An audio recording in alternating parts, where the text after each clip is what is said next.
increase is eaten up by one action of the state legislature. One action, $1,383,700. The maximum that we're allowed to increase our property tax, $1,200,000. So, did we cut it? Yeah, but would we like to just say no? You bet. I'd like to tell the legislature, no, we're not going to pay $511,000 of your bills. No, we're not going to pay $96,000 of your bills. No, we're not going to give you a gift of $1,383,000 of our tax revenue to fix problems that you don't have the courage to fix at your level. I'd love to just say no. But you know what? They take it anyway. Not only do they take it anyway, they run a little program called Access All Tax. Any of you heard of that? Any of you make use of the Access program or the All Tax program? Well, think about this. The increase this year in Access All Tax is $1,700,000. On top of all those others I just gave you, $1,700,000 that we get billed for paying the county's allocation of medical bills paid by Mohave County residents who don't have health insurance and qualify for Access and All Tax. That's the bill we get, and the total is $8.9 million. It's over 10% of our total budget goes to this. And so those of you who don't have private insurance, when you look at your county tax bill and see that in county primary taxes you paid $30 last year, understand that about 10% of that, or $3, is what the equivalent you're paying for medical insurance for the whole year. Because that's the portion of your tax bill that goes to pay for Access and All Tax. So, shall we just say no? Exactly, just say no. And you know what? They take it anyway. They take it before we ever see it. They withhold it from our sales tax distribution. So we don't even have the opportunity to send a check in late and protest. In total, cost shifts to this year's budget from the state, $3,698,000 that we just can't say no to.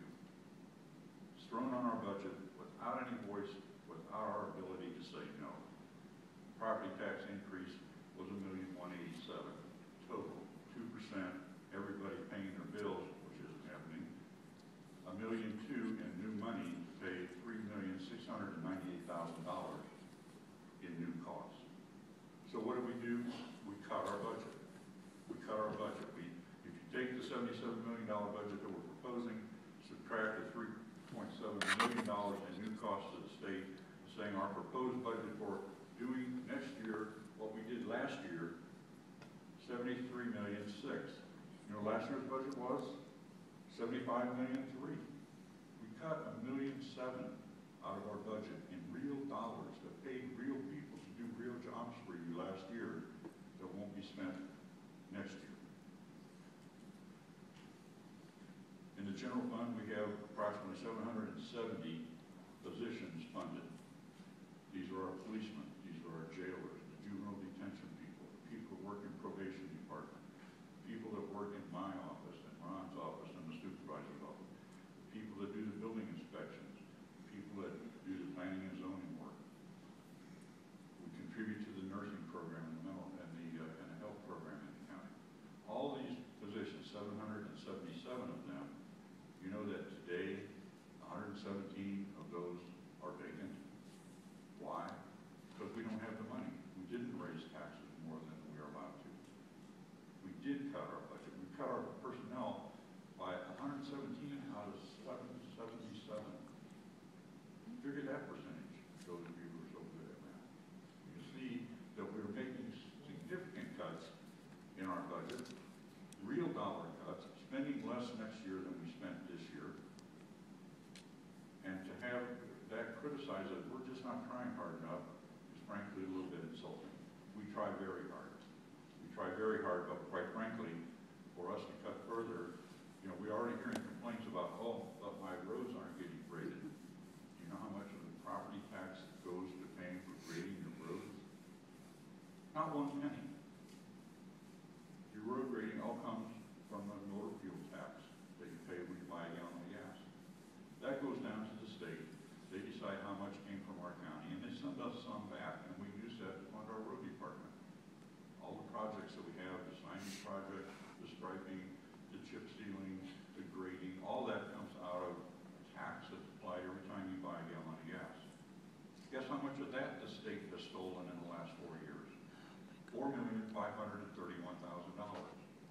that they just stole from our county, from the formula that says how much we should get. And they used it to fund the Department of Public Safety and Motor Vehicle Division of the state. So if your road isn't getting bladed, why don't you call your state senator and tell him to stop stealing our FERC dollars? We've also heard that you can solve this whole problem by not building the public works building. $6 million. Well, if any of that $6 million came from the property taxes, that might be a solution, but it doesn't. Not a penny of it comes from your property taxes. So I would end by saying that you've come here saying no new taxes, and I would tell you that we are not raising any new taxes. We're cutting your taxes by 7%. The taxes that you pay overall in the county, taxes that will be paid to this county in your fall tax bills will be $4,150,000 less than the amount that was paid last year. Have we cut expenses? You bet we have. We've cut a 2.3% reduction in overall expenses when you adjust for the state's new mandated costs. So you ought to be congratulating this board for the job they've done, and this staff. I certainly want to thank my staff over here, Don Pugh and Sonia Armio. They worked their tails off since January putting this budget together.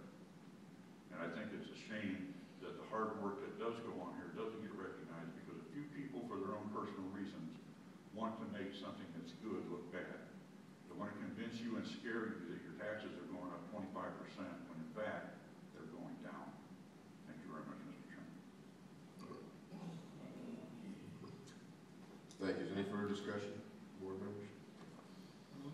Mr. Chairman, just a couple of things. We talk about building roads.